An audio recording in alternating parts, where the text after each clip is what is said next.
Welcome to the Depth Dive. Today, we've got quite a stack of sources here. We're mapping out these simultaneous investigations. It's really less like a single case and more like, trying to navigate a spider's web that's somehow built right inside a gang war. Yeah, exactly. We're unpacking this world where you have really complex street violence clashing with the hunt for this terrifying serial killer. And on top of all that, this massive miscarriage of justice. It all happens at once. It really is a masterclass in, well, high-stakes complexity, isn't it? Yeah. The sources followed Detective Alex Cross and his partner, Detective John Sampson, right through this crucible. Mm-hmm. And what's critical to get right away is the dual pressure they're under. On one hand, managing this explosive, very visible street violence that demands immediate action. Right. And then at the same time, they have to engage in this very methodical psychological detective work, the kind you need to hunt a phantom killer who's incredibly meticulous. Yeah, and we jump right in, like you said, in the thick of it. The script just throws us into District Heights, high action. We see the immediate aftermath of this violent, swift takedown of the Alfonso brothers. Yeah. It feels raw, immediate, and then it ends with that absolute gut punch Officer Belmont shot. That shout, "Officer down!" It just signals immediately that DC crime is operating at this, peak lethal intensity. It totally established the baseline, doesn't it? The kind of chaotic violence they're dealing with day in, day out. But what the sources also show is how necessary it is for Cross to find some distance, even just 20 minutes. Yeah, that brief escape. We see him on his sun porch trying to play Gershwin, an American in Paris. And the detail about the piano being out of tune, it just perfectly captures the slight imperfection, the fragility of that piece he's trying to find. It's such a specific, telling detail. And that quiet moment, of course, is completely shattered. The call from Sampson comes in, and it just yanks him right back from Gershwin's Paris into the relentless beat of DC tragedy. And the challenge they face immediately is just overwhelming, resource-wise. I mean, instantly, they're tasked with handling 3 major fires at the same time. 3 fires, yeah. You got the ongoing brutal gang murders, Tony Miller, Shay Manchin, which are already stretching the department thin. And then, bang, the incredibly high-profile shooting of Conrad Talbot. That case immediately draws political heat, media attention. They just cannot afford to fail on any front. Okay, so let's start with that first thread then, the gang violence, because it really illustrates the kind of systemic struggles in the city before they even suspected a serial killer was in the mix. We start with Tony Miller. Just 14 years old, found stabbed in the Potomac. And this is where Cross's personal world just collides violently with his professional one, because Tony Miller was a student at the high school where Cross's grandmother, Nanomama, is the vice principal. And Nanomama immediately provides this insight that goes way beyond just policing. She cuts right through any official narrative, pointing out the immediate lack of resources being dedicated to this kid's case, and she links it directly to his race, his socioeconomic background. She makes that incredible sharp contrast, doesn't she? She's watching, fictional Montana on TV, probably that Dutton Ranch show. Right, Yellowstone. And she's thinking about the, seemingly endless resources poured into protecting this wealthy fictional rancher, while in the real world, a 14-year-old black kid gets murdered in the Potomac, and the police response feels, constrained. It's a really powerful indictment. It grounds the whole thing in a very stark reality. And before they can even really get a solid lead on the Miller case, the violence just escalates again. Shay Manchin, 16 years old, a recruit for the Los Lobos Rojos gang. Found tied to a tree. Yeah, tied to an oak tree with wire. The description is brutal. His back lashed, his face battered and grossly swollen. There's absolutely no doubt this was calculated. It was a message killing designed purely to terrorize. So the investigation naturally points towards the rival gang, LMC 51, and its leader, Patrice Prince. The source material really spends some time building him up, and maybe the most compelling description comes from Cross's wife, Maria. That's right. Maria, who was a social worker back then, she actually had direct contact with Prince at the hospital. And she tells Cross he had the deadest eyes she'd ever seen, described him as looking reptilian. Wow. Yeah.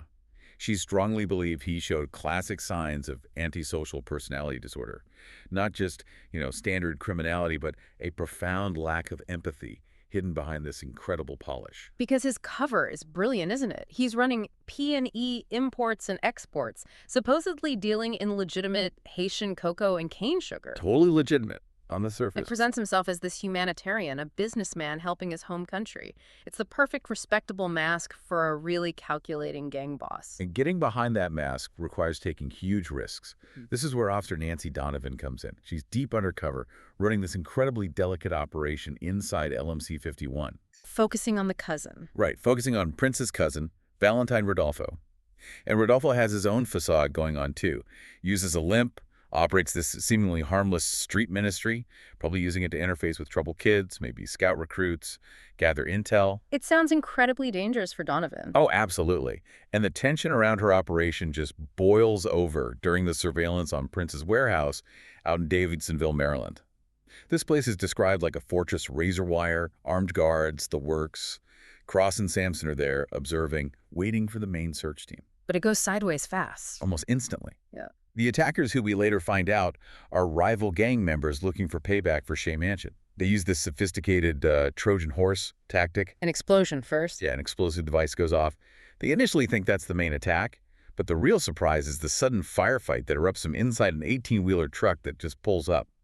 It's full of hooded attackers who immediately engage Prince's security. Whoa. So the attack came from the truck. Exactly. Hidden inside. And that 18-wheeler, that becomes the point of no return. John and Alex, they have to ditch surveillance and intervene. It turns into a full-blown tactical situation just to rescue Donovan, who's trapped right in the middle of this chaos. And how do they get the confession about Miller and Mansion? Well, the sources actually credit Guillermo Costa, who was Shea Mansion's cousin, and a former Los Lobos leader, with basically orchestrating the resolution. He wasn't working with the police. He wanted his own justice for Shea.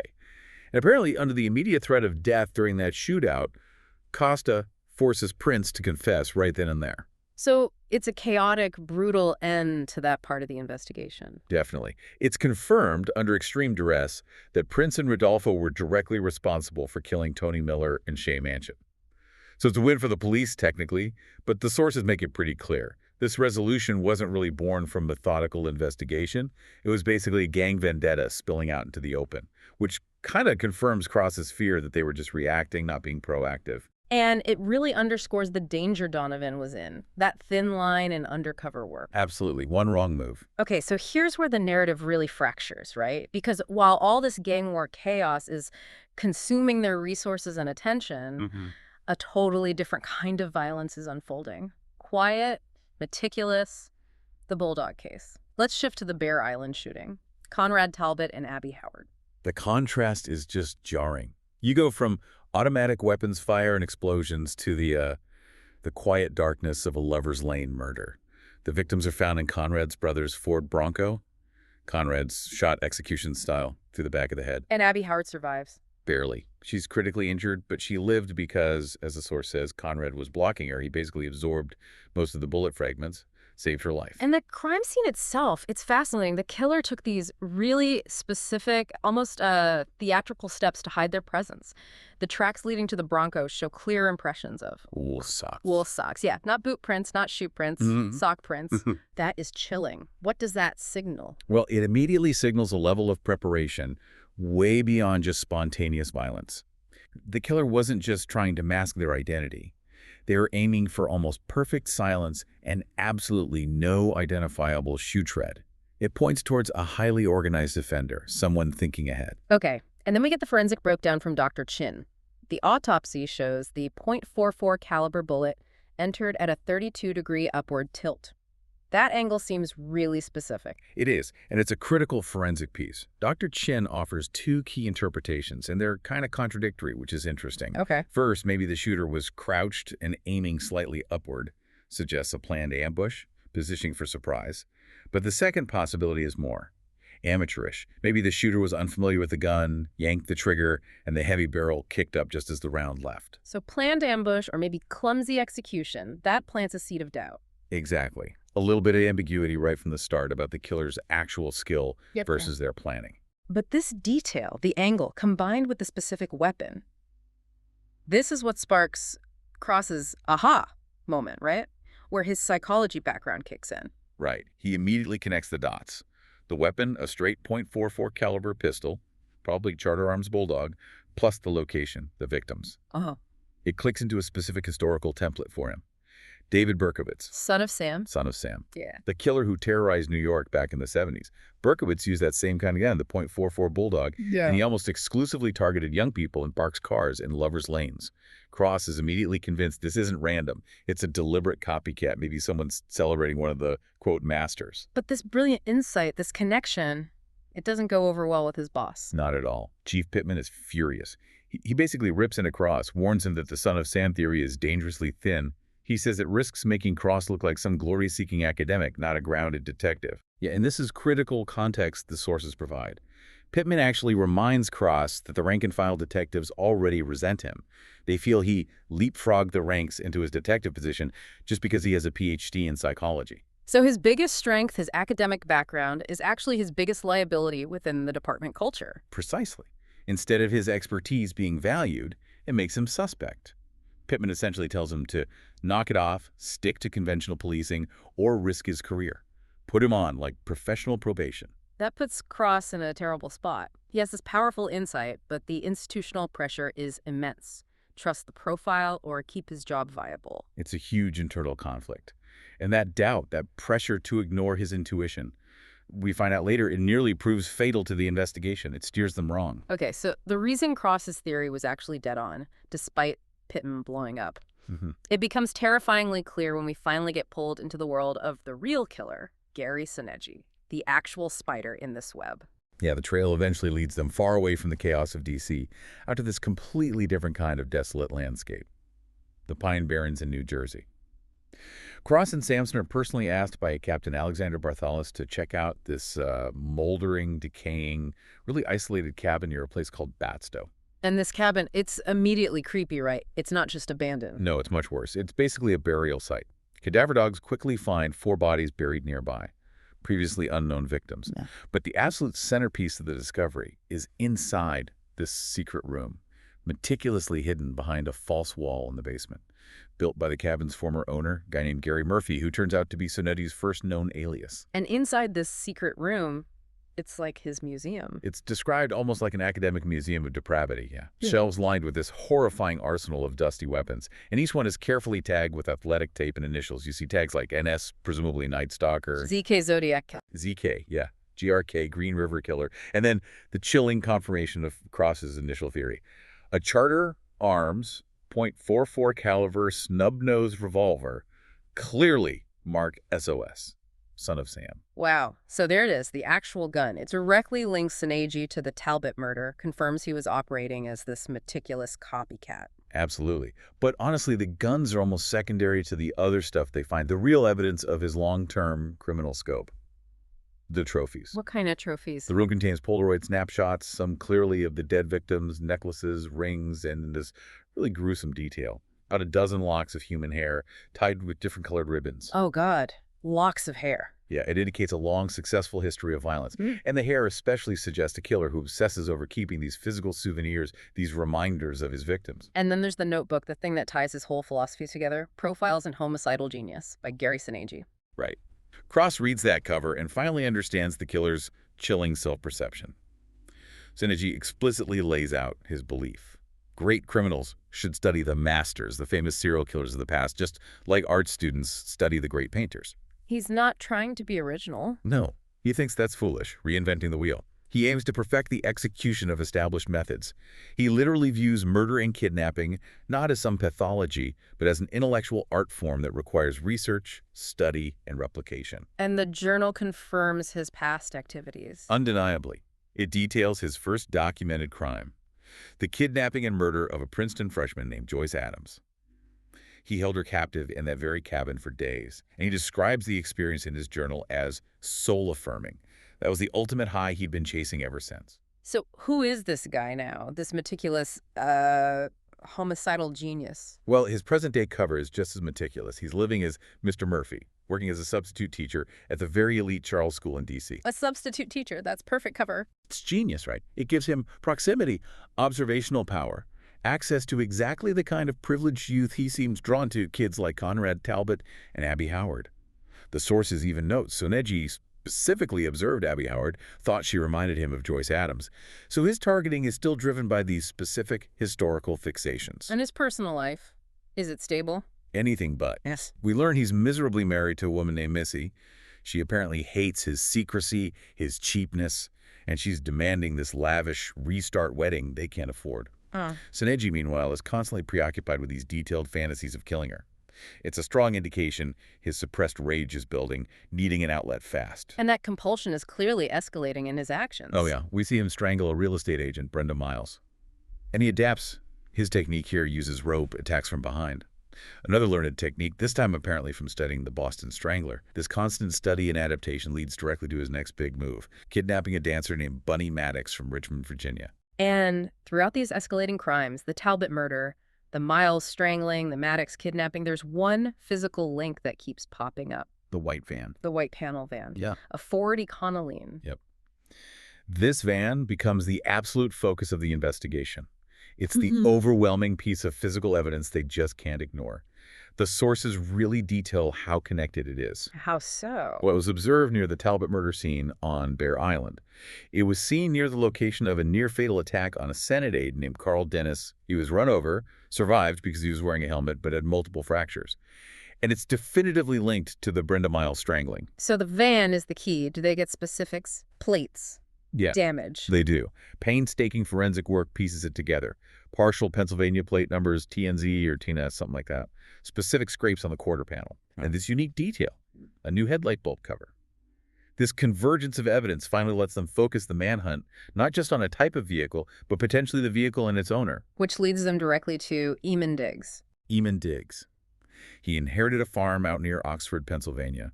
And on paper, Diggs looks like the perfect suspect. Almost too perfect. What's his background? He's a convicted rapist who served 12 years in prison, described as having been a model prisoner, supposedly found Jesus, and was recently released. So he has the violent history, he has the geographic connection to the PA plates, and crucially, he owns a white Ford Econoline van. He fits the profile they needed. Exactly. He ticks all the boxes. But the confrontation at Diggs's farm, it's not routine, is it? It gets explosive. Yeah, immediately.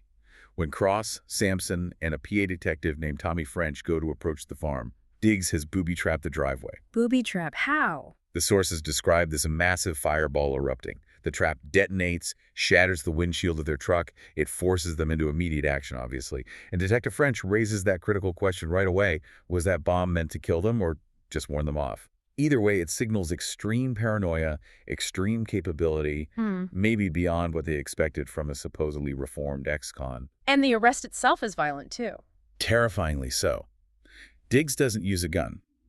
He actually shoots Cross with a bow and arrow during the confrontation. A bow and arrow. Yeah, primitive but effective. It's only Cross's body armor that saves his life. He's injured, profoundly shaken by it. Wow. So after all that, they finally subdue Diggs. And the evidence they find at the farm and in the van, it must seem completely conclusive at this point. Utterly ironclad from their perspective. Inside the white van, they find a .44 caliber shell casing. That's a huge link back to the Talbot shooting. Okay. They find rope that matches the type used to strangle Brenda Miles. And maybe most gruesomely, they find this shriveled piece of human scalp. Oh my God. Yeah, which is later confirmed through DNA to belong to Alice Ways, who was one of the later shooting victims linked to the same .44 bulldog pattern. So the case against Diggs looks absolutely locked down. They have the weapon connection, .44 casing, the vehicle, the specific DNA evidence, scalp, the rope matching another victim. They've got their killer. As far as they know, yes. The evidence seems overwhelming, irrefutable. They believe they have secured the bulldog killer. And it's right at this moment, this peak of intense, high-octane professional success, or what seems like success, Right. that Cross's personal life hits this absolute peak of joyful intensity. Exactly. Just as they're processing the Diggs arrest, Maria goes into labor unexpectedly. Cross has to race to St. Anthony's. He literally shifts gears from dodging arrows and dealing with explosions to witnessing the miracle of birth. Their daughter is born. Their daughter, Janelle Jenny, is born. Yeah. 8 pounds, 2 ounces. It's described as this moment of profound, necessary grace for him. A stark, beautiful contrast to the darkness he's been swimming in for weeks. But that moment of peace is quickly complicated, isn't it, by Maria's decision? Yeah, the sources pivot almost immediately to a decision Maria makes that introduces this whole new layer of personal risk for their family. She announces she's leaving her relatively stable, safe hospital job. To do what? To take a social work position in the notoriously dangerous Potomac Gardens housing project. Potomac Gardens. Wow. That's rough, extremely rough. And Maria's driven by this deep, almost like altruistic need to help. She argues that Potomac Gardens is exactly why I'm needed there. It's a place ravaged by poverty, violence, but Cross's concern is palpable. He knows how dangerous that project is. So this decision, it's hugely consequential. It forces Cross to face the fact that his job, the violence he deals with, isn't contained anymore. It's actively intersecting with his home life, putting his family potentially closer to danger. Right. It really sets the stage for future tragic events that were sort of alluded to later in the source material. He thinks he's secured the killer, Diggs, put that threat away. Yeah. But the danger to his own family has arguably never been higher. And now we get to the part that just shatters everything, the devastating revelation. This is the moment you realize the true, horrifying depth of Gary Soneji's criminal genius.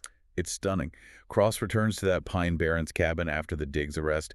He's driven by this nagging feeling, maybe, a sense that the case wrapped up just a little too perfectly, too cleanly. And he finds more in the journal. He reads the remaining portion of Soneji's journal, the part he hadn't gotten to before, or maybe was hidden. And there it is, spelled out in the killer's own hand, the entire blueprint for framing Eamon Diggs. He wrote it down, how he framed him. Explicitly. Soneji details exactly how he orchestrated the framing of Eamon Diggs and also Diggs's friend, Harold Beach, for his own early murders, the ones linked to the white van. This wasn't just bad luck or coincidence for Diggs. It was calculated, meticulous evidence planting from the very beginning. Okay, we have to stop and unpack that. How meticulous are we talking? Unbelievably meticulous. Soneji clearly understood exactly how police investigations work, the reliance on patterns, physical evidence, likely suspects. He needed the perfect scapegoat, someone with a prior record, access to a common vehicle like a white van, and a location, Pennsylvania, that could plausibly link to the crimes. Diggs fit that profile perfectly. So he chose Diggs deliberately, and then planted the evidence. He engineered the key evidence, specifically around Diggs's life and property. Remember the .44 Bulldog pistol found in Soneji's lair in the Pine Barrens? That was the gun that fired the bullets that killed Conrad Talbot and the others. Okay. But here's the genius, the evil genius part. Soneji apparently went to Diggs's farm near Oxford before committing the Brenda Miles murder. He stole rope directly from Diggs's game pole rope that would already have Diggs's DNA, his fingerprints, fibers from his environment on it. Oh. Yes. And he used that specific rope to strangle Brenda Miles.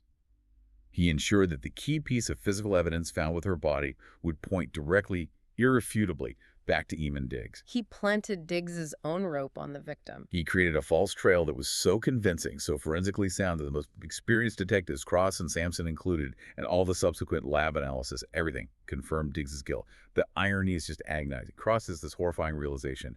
We helped put an innocent man into prison. And the tragedy is compounded because Diggs, he didn't get cleared in time. No. The sources state that Eamon Diggs, who maintained his innocence the whole time, was actually killed in prison while he was awaiting a Supreme Court hearing on his case.